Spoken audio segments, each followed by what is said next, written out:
સૌરાષ્ટ્રના ખેડૂતો પર કુદરત ફરી એકવાર રૂઠી। જેતપુર શહેર સહિત તાલુકાના વીરપુર, પીઠડિયા અને મેવાસા જેવા ગ્રામ્ય વિસ્તારોમાં ગઈકાલે બપોર બાદ અચાનક વાતાવરણમાં પલટો આવ્યો। મિની વાવાઝોડા જેવા તેજ પવન અને કમોસમી વરસાદને કારણે ખેતરોમાં ઉભેલો તૈયાર પાક જમીનદોસ્ત થઈ ગયો।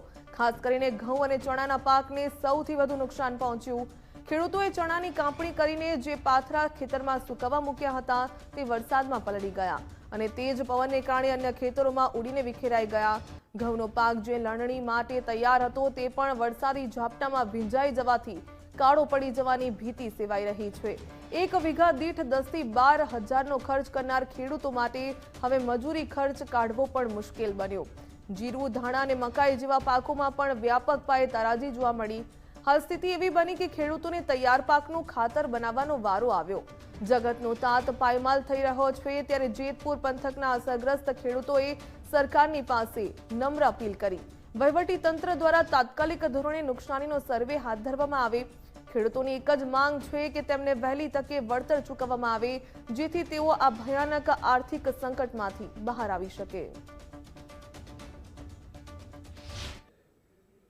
કાલની તારીખમાં વરસાદ અને વાવાઝોડું સાથે હોવાથી આ મારે ચણા 13 વીઘાના વાવેલા હતા અને પાથરા પડ્યા છે।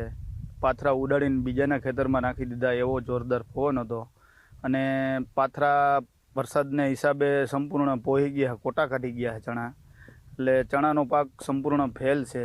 મારે આ 13 વીઘાના ચણામાં લગભગ 1.25 લાખ રૂપિયાનું નુકસાન અમે ખર્ચો કરેલો હતો, એ એવડી નુકસાની છે। અમે અત્યારે હાલમાં ઘઉંનું વાવેતર કર્યું છે શિયાળા પિત્ત માટે અને કમોસમી વરસાદના કારણે જો પહેલાં પવન એવો વાવાઝોડાના હિસાબે ઘઉં મારા ઢળી ગયા છે અને માથે વરસાદ પડ્યો છે। તો ઘઉંમાં કંઈ વધ્યું એમ છે નહીં, કાળો દાણો પડી ગયો છે અને કોક ઉગાવો થવા માંડ્યો છે। ઘઉં જે છે ઘઉંમાં તો અત્યારે મજૂરી કામ અમારે આમાં ખર્ચો ચડે એમ છે।